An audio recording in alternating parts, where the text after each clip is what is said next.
Aku siapa di sini? Yesus. Bapak di sini siapa? Ya Yesus. Kami di sini siapa? Roh Kudus.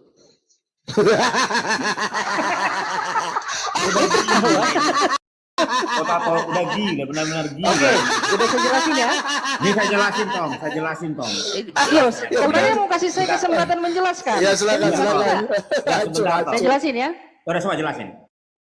Jawab Yesus, jika seorang mengasihi aku, ia akan menuruti firman-Ku, dan Bapakku akan mengasihi dia, dan kami akan datang kepadanya dan diam bersama-sama dengan dia. Saya jelasin atau kalian mau tertawa dulu? Yohanes pasal 14 ayat 15, itu dikatakan, jikalau kamu mengasihi aku. Dan kemudian yang akan berdiam di dalam diri murid-murid orang percaya adalah Roh Kudus. Jadi kalau di ayat 23 itu dikatakan demikian, kami akan diam bersama-sama dengan dia, yang dimaksud di situ adalah Roh Kudus. Aku akan minta kepada Bapa. Aku di sini siapa? Yesus. Yesus akan minta kepada Bapa. Iya. Nah, kok aku minta kepada Bapa padahal Yesus adalah Bapa? Kenapa? Karena murid-murid belum tahu Yesus Bapa. Jadi Yesus akan minta kepada Bapa. Jadi, oke, kita turutin dulu. Oke. Dan ia, yaitu siapa? Bapa? Ya, tadi kata Yesus adalah Bapa. Iya, boleh Yesus. Kan Yesus Bapa. Jadi berarti Yesus akan memberikan kepadamu seorang penolong. Betul? Iya, betul. Yang lain supaya ia, yaitu siapa? Roh Kudus. Berarti Yesus memberikan seorang penolong, yaitu Roh Kudus. Iya. Oke, yaitu Roh kebenaran, betul? Iya. Berarti aku minta kepada Bapa, maksudnya kepada Yesus juga, minta kepada dirinya sendiri. Iya. Loh, kok dia bisa minta kepada dirinya sendiri? Kenapa? Kan murid-murid belum tahu Yesus Bapa. Maksudnya gimana sih? Saya nggak ngerti. Makanya baca ayat 17 coba. Ya ini coba deh. Baca ayat Ya, 17. oke, 17, yaitu Roh kebenaran. Pelan-pelan. Coba 17. Ya, oke, Roh kebenaran, itu Roh Kudus, setuju. Dunia tidak dapat menerima dia, Roh Kudus, betul? Dunia tidak dapat menerima dia, terus? Ya, oke, Roh Kudus. Sebab dunia tidak melihat dia, Roh Kudus, betul? Dunia tidak lihat Roh Kudus, terus? Oke, dan tidak mengenal Roh Kudus, betul, sepakat. Tetapi kamu mengenal dia, Roh Kudus, betul? Mereka sudah mengenal Roh Kudus, padahal Roh Kudus belum diutus. Oke, sebentar. Oke, sebab Roh kenapa Kudus. Sebentar? Langsung aja bilang oke.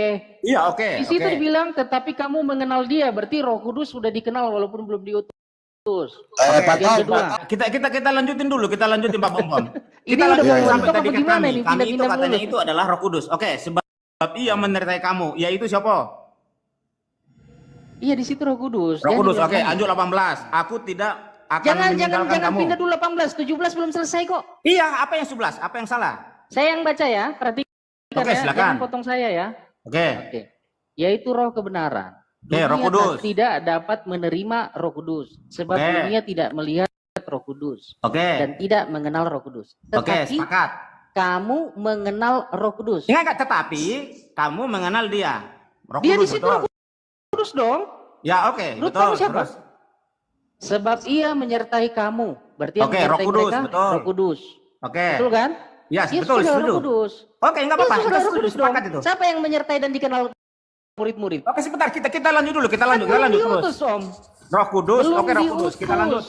Belum diutus kok bisa dikenal dan sudah menyertai. Sebentar, Tom. Yang menyertai dan dikenal murid-murid adalah Yesus. Berarti Roh Kudus adalah Yesus sendiri. Makanya Roh Kudus adalah Yesus. Ketiganya. Diam dulu, Bang. Di mana Yesus adalah Roh Kudus? Sekarang kalimat terakhir. Enggak. Kalimat terakhir boleh? Saya selesaikan kalimat terakhir dari ayat ini, boleh? Ya, silakan. Boleh? Ya. Dan akan diam di dalam kamu. Roh Kudus akan diam di dalam murid-murid. Roh Kudus itu siapa kalau bukan Yesus? Karena Roh Kudus itu adalah Roh Yesus Kristus. Nih, saya jelasin sama kamu. Roh Kudus adalah Roh Yesus Kristus. Oke, saya jelasin sama kamu, Tom. Kamu boleh diam enggak? Gantian. Saya tanya kamu balik. Kamu percaya enggak Roh Kudus adalah Roh Yesus Kristus? Kamu percaya enggak? Dalam kehilahiannya ya diurapi oleh Roh Kudus. Lah sudah, berarti gimana? Udah, oke, kita gantian. Bapak adalah Yesus. Oke. Tahukah kamu mengapa para rasul, Kristen atau gereja mula-mula di masa Pentakosta membaptis dalam nama Yesus, sedangkan amanat agung berkata dalam Matius 28 ayat 19, "Karena itu pergilah, jadikanlah semua bangsa muridku dan baptislah mereka dalam nama Bapa dan Anak dan Roh Kudus." Hal itu disebabkan oleh karena para rasul dan murid-murid sudah mengerti bahwa Tuhan Yesus adalah Sang Bapa itu sendiri yang datang ke bumi dan saat ini berdiam di dalam diri kita, yaitu Roh Kudus yang adalah Roh Yesus sendiri. Perhatikan untuk peristiwa besar Pentakosta di Kisah Para Rasul 2 ayat 38-41. Jawab Petrus kepada mereka, "Bertobatlah dan hendaklah kamu masing-masing memberi dirimu dibaptis dalam nama Yesus Kristus untuk pengampunan dosamu, maka kamu akan menerima karunia Roh Kudus." Orang-orang yang menerima perkataannya itu memberi diri dibaptis dan pada hari itu jumlah mereka bertambah kira-kira 3.000 jiwa. Hal yang sama juga terjadi di Kisah Para Rasul 10 ayat 44-48. Ketika Petrus sedang berkata demikian, turunlah Roh Kudus ke atas semua orang yang mendengarkan pemberitaan itu. Dan semua orang percaya dari golongan bersunat yang menyertai Petrus tercengang-cengang karena melihat bahwa karunia Roh Kudus dicurahkan ke atas bangsa-bangsa lain juga, sebab mereka mendengar orang-orang itu berkata-kata dalam bahasa roh dan memuliakan Allah. Lalu kata Petrus, "Bolehkah orang mencegah untuk membaptis orang-orang ini dengan air, sedangkan mereka telah menerima Roh Kudus sama seperti kita?" Lalu ia menyuruh mereka dibaptis dalam nama Yesus Kristus. Kemudian mereka meminta Petrus supaya ia tinggal beberapa hari lagi bersama-sama dengan mereka. Rasul Paulus juga melakukan hal yang sama. Perhatikan di Kisah Para Rasul 19 ayat 4-5. Kata Paulus, baptisan Yohanes adalah pembaptisan orang yang telah bertobat, dan ia berkata kepada orang banyak bahwa mereka harus percaya kepada Dia yang datang kemudian daripadanya, yaitu Yesus. Ketika mereka mendengar hal itu, mereka memberi diri mereka dibaptis dalam nama Tuhan Yesus. Jadi teman-teman, kalian bisa lihat tidak ada kebingungan baik untuk para murid-murid maupun para rasul bahwasanya Bapa, Putra, Roh Kudus adalah satu pribadi, yaitu Yesus Kristus. Belajarlah Alkitab dengan tuntunan Roh Kudus dan beritakan kabar baik dengan hati dan motivasi yang murni. Pada waktu itulah, pada waktu kapan? Pada waktu Roh Kudus tinggal di dalam hidupmu. Pada waktu itu yang dimaksud. Barulah kamu tahu. Jadi kalau orang yang belum menerima karunia Roh Kudus, dia tidak akan tahu itu. Bahwa aku di dalam Bapa dan kamu di dalam aku. Dan aku di dalam kamu. Artinya apa? Yesus adalah Bapa itu.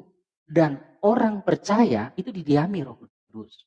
Roh Bapa, Roh Yesus, Roh Kudus, Roh kebenaran, itu roh yang satu, roh yang sama. Jadi kalau dikatakan itu Roh Yesus Kristus, berarti dialah Bapa itu. Saat dia hadir dalam hidup orang percaya, dia ada dalam orang percaya dan melingkupi orang percaya. Ayat 21. Barang siapa memegang perintahku dan melakukannya, dialah yang mengasihi aku. Perhatikan ayat 15 itu berbicara mengasihi Yesus. Ayat 19 diulangi lagi mengasihi Yesus. Dan barang siapa mengasihi aku, ia akan dikasihi oleh Bapakku, dan aku pun akan mengasihi dia, dan akan menyatakan, perhatikan ya, akan menyatakan diriku kepadanya. Jadi bagaimana Yesus menyatakan dirinya lagi, padahal dia sudah di depan murid-muridnya?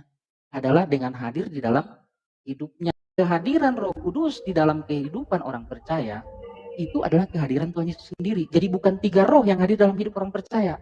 Jadi kata kami di situ, ayat 23 langsung ayat, karena kalian udah gak tahan.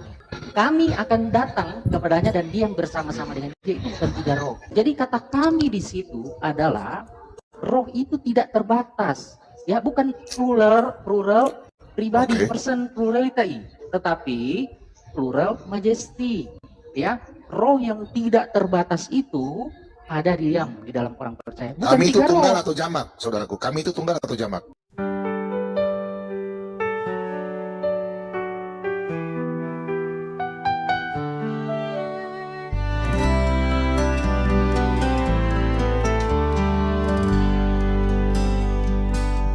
I was lost in darkness far away, searching for a light to guide my way. But then you came, you showed the truth, and now my heart is free in you. Sebagai tambahan, ini contoh paling terkenal untuk Elohim.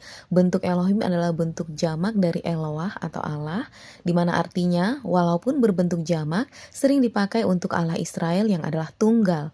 Bukti tunggal, kata kerja yang mengikutinya sering berbentuk tunggal. Kita lihat di Kejadian 1 ayat 1. Bereshit bara Elohim. Pada mulanya Allah menciptakan. Bara sama dengan kata kerja tunggal, ia menciptakan. Jadi walaupun Elohim berbentuk jamak, subjeknya satu pribadi. Masih banyak ayat lainnya di Alkitab yang menunjukkan bahwa walaupun Elohim bentuk jamak, tetapi kata kerjanya bentuk tunggal. Kalian bisa pause video ini untuk bisa melihat dengan jelas. Elohim bentuk jamak menunjukkan kemuliaan bukan jumlah. Kata kerja, tunggal, menegaskan subjeknya satu pribadi. Nah, katanya Trinitas ini bukan mengenai berapa jumlah Allah, tetapi kebagaimanaan Allah. Nah, begitu di plural of majestic, kok pengennya lebih dari satu? Ayo.